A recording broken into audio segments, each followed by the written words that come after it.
examples of people who made wrong decisions in the scriptures, from Eve to Adam to Saul to David to Judas to Peter and then to you and I. I am Nonso and I welcome you to another exciting episode on Catholic Faith Forum. I am here today with May. Hi guys, we're here again. And we're going to be discussing together making right decision. How do you know you've made a right decision? Don't go anywhere. When we come back after the short break, we'll get right into our discussion. Stay with us.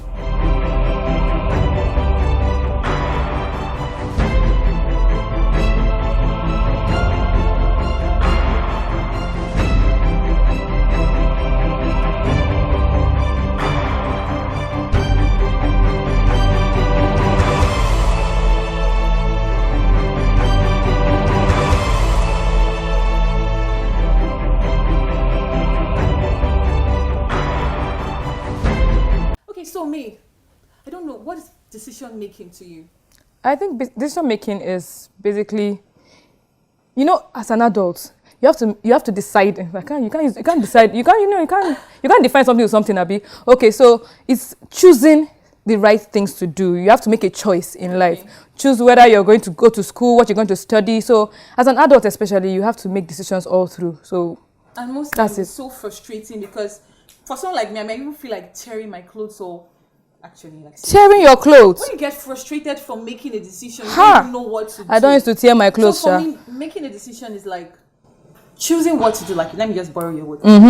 Choosing what to do. But I would change something now. After thinking, you have to think. So you must always remember to put your thoughts to it before you make any decision whatsoever. So do you think that making a right decision depends on your conscience or the consequences? I mean, how do you know you've made the right decision? I think it's both. When you make a right decision, you can tell from the outcome, the consequences, whatever happens afterwards, you can know. And also from your mind, as you said, the conscience, you will know if you've done the right thing or not. Because there are many times you have to decide something and then your parents tell you, and you decide not to listen to anybody, and you say, I'm stubborn, I'm independent, I can do it.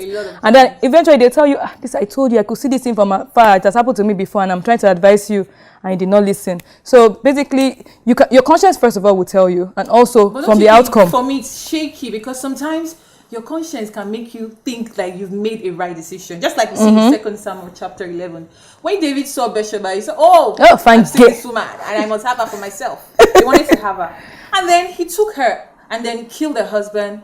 But just then Nathan came and told him that what you've done was wrong. Because before Nathan came, to him, he was just feeling on top of the world. It felt he didn't know he had done anything wrong. So your conscience might not even prick you or tell you that, you've done something wrong. You need to sit down and cry and wear sackcloth and rub ash on your head. That's so. So sometimes the conscience does not make us know that we've done something wrong. So I don't think I rely on your conscience. No, but many times you should rely on your conscience because when you know basic right and wrong, you will know. Your conscience will tell you when you do something wrong. Your conscience. But some people, it's when their idea or their opinion of right and wrong is, one kind. Then they will now not know when they've done something wrong till later. I think that's when there's a basic truth. There are some things that we already know they are wrong. That is it. Or right. Like when you say, you kill somebody. Everybody knows that's wrong. Steal, so we know it's wrong. The only person that will say that's right is when you're. There's some people that still kill and steal. I watched an interview of a killer, and they were asking him, "Why did you kill these people?" He just felt so smug about it, like, he felt good. So there's something wrong with him. He's not normal. He was happy. He's not normal. The kind of feeling you get when you feel superior to somebody. So that kind of man, he doesn't feel anything. There's no guilt whatever coming to him. He's not an okay somebody. May that just so we've established that your right decision depends on sometimes your conscience and then the outcome. Your outcome in what sense? Okay. These consequences of your actions. When you do something, definitely it will tell in the future whether it was right or wrong. For example, let me use this example of business sense. When you want to study something, and then you say, yes, I want to study this, or I don't want to study this, and then you have your reasons. Sometimes it pays you, sometimes it does not. That's what happens afterwards is what will determine whether the decision was right or wrong. So are you trying to tell me that you have to wait till you have a result before you know you made a right decision? Not always. It depends on the decision you're making. Sometimes from In fact, peace of mind, the kind of peace of mind you will get. Like with let me say, some people say, oh, I've not been married before. Some people say when they met their life partners before, they knew, they just felt at peace with themselves. They just felt an overwhelming peace. So happy. You know, that kind of thing. All the time. So in that instance, they know instantly. But for some people, it takes a while. When you see what happens afterwards, that's when they know whether they made the right decision or not. Okay, but for me, I feel outcome is very important. But people must understand that your outcome must not always be positive. Because sometimes you can even make a right decision and still, not the outcome, I mean the feeling after the outcome. Okay. You understand? And then you feel happy or sad. Yeah. Sometimes you might make a right decision, but still feel happy because you've made a right decision. And you might even make a right decision and still feel sad, but you've made the right decision. Do you understand? I think it's basically has to do with doing the right thing at the right time. You know, you can do the right thing at the right time. You can do the wrong thing at the right time. You can do the right thing at the wrong time. So you just have, I think it has to do with doing the right thing at the right time. From maybe let's say a teenage girl who got impregnated by her boyfriend, and then the only option, that's not the only option.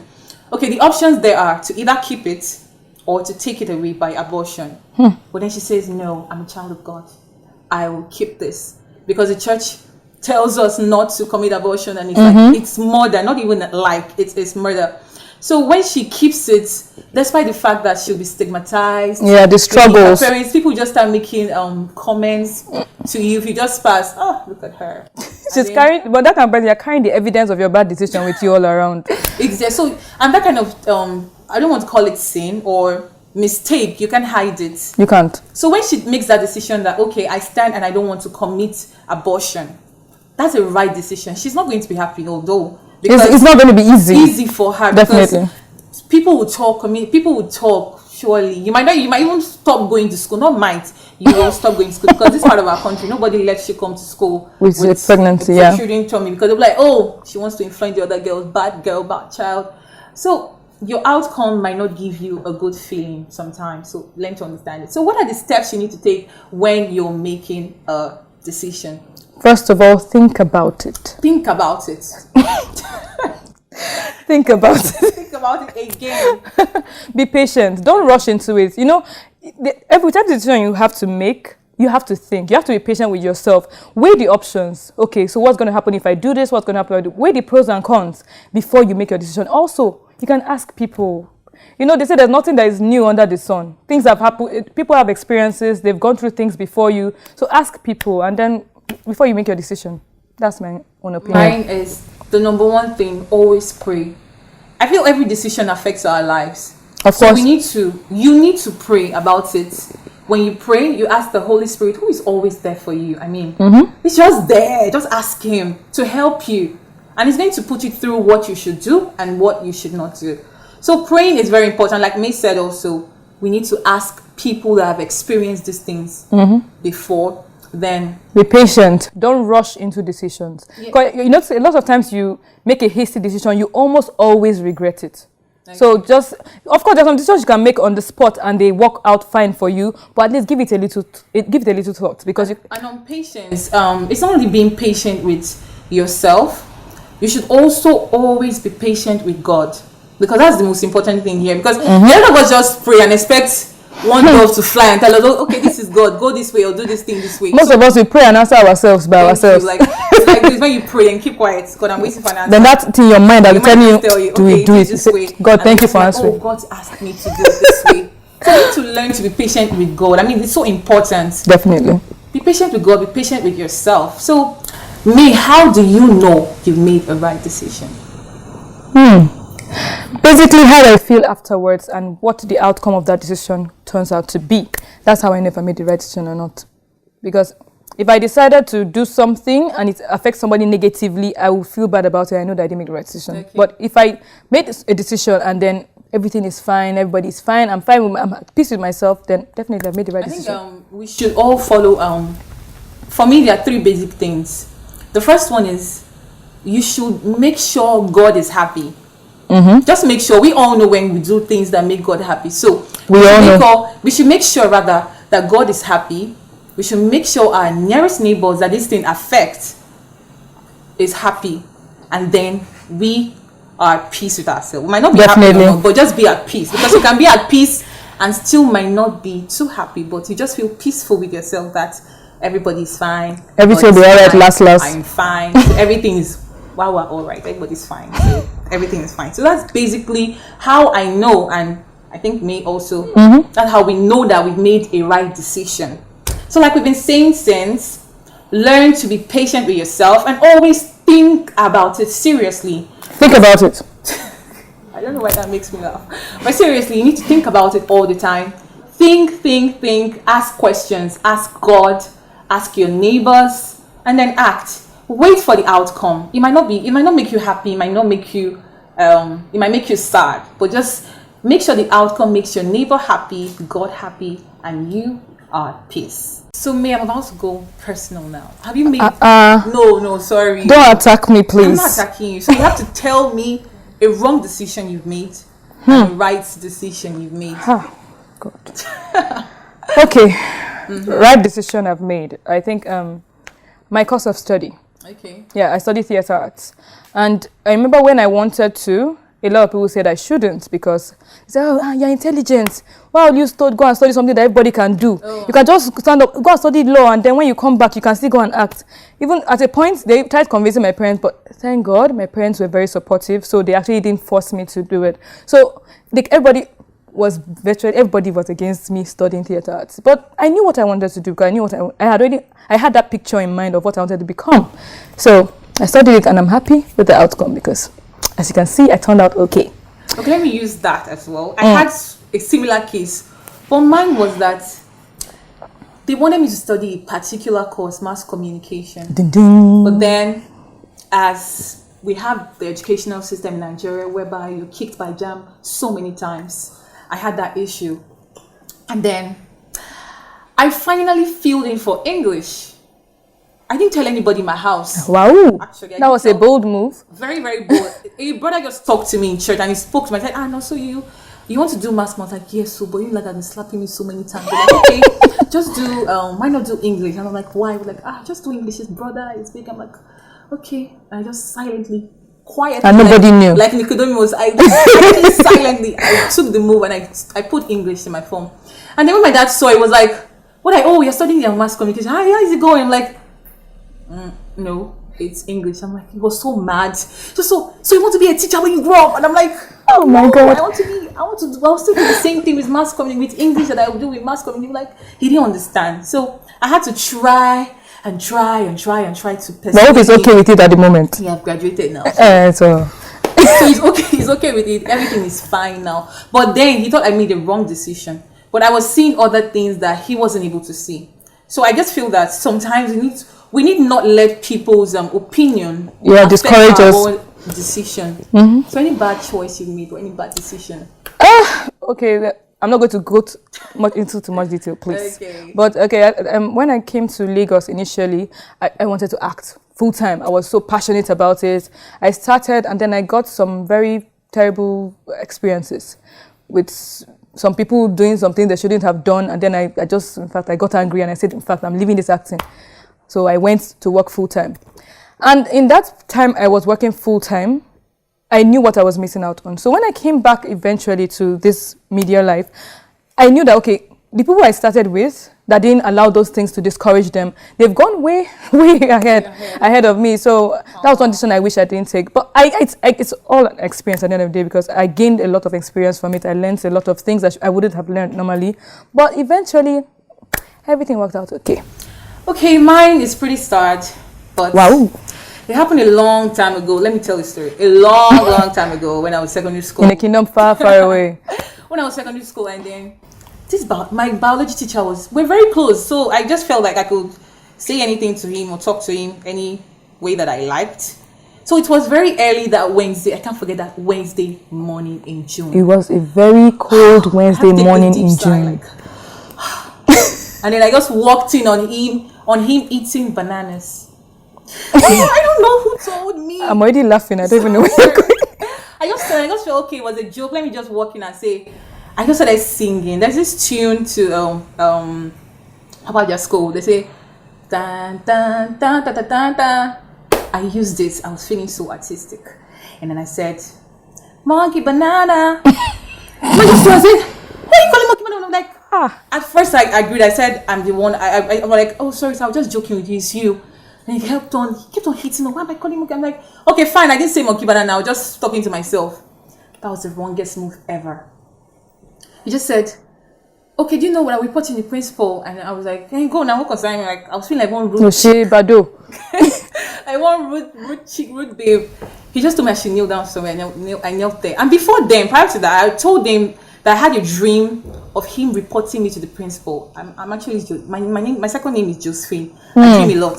Josephine the dreamer. So, I now told that man, he now reported me. I didn't even, my problem was that, what I'm trying to say, the wrongest decision I made then was not to apologize. So I didn't tell him I was sorry. I said I was sorry at first. Then when he was still saying things, and I said, if I didn't... Now became stubborn about sorry, it. not sorry. I was not sorry anymore. And then that was the wrongest move. They flogged. I don't cry when you flog me, but that day they flogged the life out of you. They flogged and they told me to sit on the ground. I wept. Like, imagine sitting down on pain. Yeah. So that it was terrible for me. So that was it. That's such a sad thing. Yeah, sorry. It was terrible for me. And I also want to say something about people making decisions that affect other people. It might be a right decision, no, but then you notice that it affects your neighbor. I also want to give this, not like a story, just like something that happened way back to secondary school. I had this duty to sweep a corridor and then a portion, and my senior was to sweep the other one. So what she did was that what I did rather was that I would come out very early and then sweep your own portion, my own portion, and then go, because we have to go for morning mass. Then she just wake up and then sweep on my portion. Wow. So by the time you come out for inspection, it will be like, oh, this girl has not swept. No, not even this girl. Also, the lazy girl has not done her work again today. So it became something that just stuck with me even throughout school. My parents come and say, oh, this is your lazy to that. I'm like, I'm not even lazy, I sweep. But nobody listens. I was in GSS1 that time, so nobody listens to you. Everybody just listens to the senior in SS1. So you can see how she was doing the right thing by sweeping. In the wrong way. Thank you. And it affected me negatively, badly. So we should learn how to do things that would not affect our neighbors at negatively. Times. That woman, that man that sweeps on their neighbor's head, please stop it right now. I'm trying to see that senior now. What will you do? Nothing. I'm forgiving now. Are you sure? Yeah, if Jesus will forgive Peter, why can't I? Okay.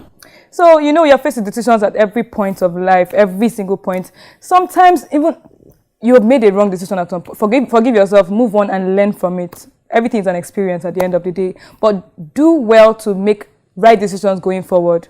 Think about it, pray about it, be patient, and God will see you through. Yes, think about it, pray about it. I'm copying me. Copy, child. Think about it, pray about it. Make sure you notice your neighbor. Always notice them, even if they don't notice you. So you just live your life consciously, avoiding annoying your neighbor. Avoid annoying your neighbor or doing things that will hurt your neighbor. Just love your neighbor as yourself. God did it now, so thank you guys for joining us today. It was very exciting. I had fun. I did too. It was fun. I heard all about your personal experiences, but it was fun still. Please don't use that to taunt me in the future. I will try. Please. But I can't promise I won't. I have a lot of people calling me monkey banana. Don't worry, I will give you a different name. It's more stylish. May any last words for them? Well, with age comes responsibility. The older you get, the more decisions you will have to make. So just take it in. Be patient with yourself. Be patient with your neighbor. Turn to God when you are at a dead end. Reach out to people. Don't handle this all alone. No man is an island, and you'll be fine. Okay, so we're not going anywhere until we meet with Judith and Collins on Know Your Faith.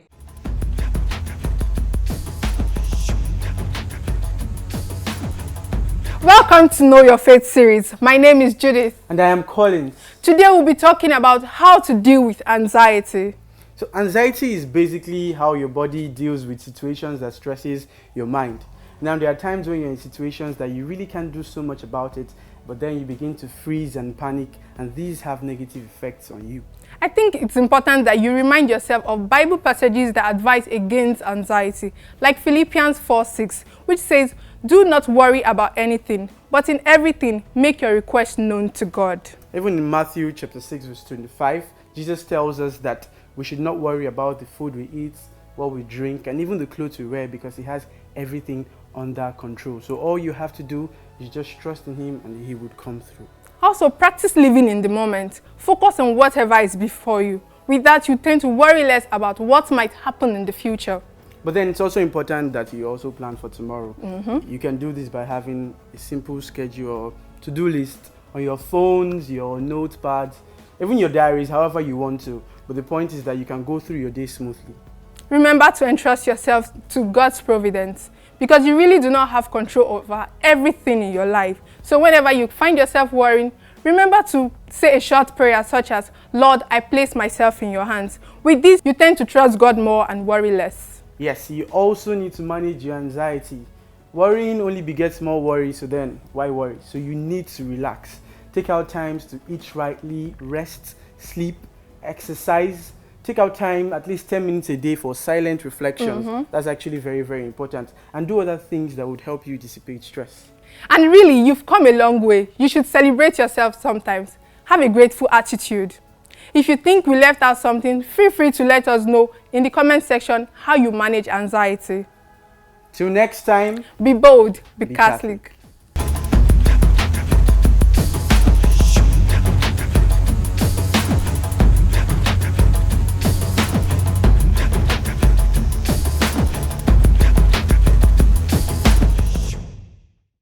Thank you so much, guys. To watch this episode and other episodes, you can visit our YouTube channel at Dominican Media Presents, and also send your comments and suggestions at our social media platform at CFF on TV to become your way next time. Please keep being saints in jeans and shirts.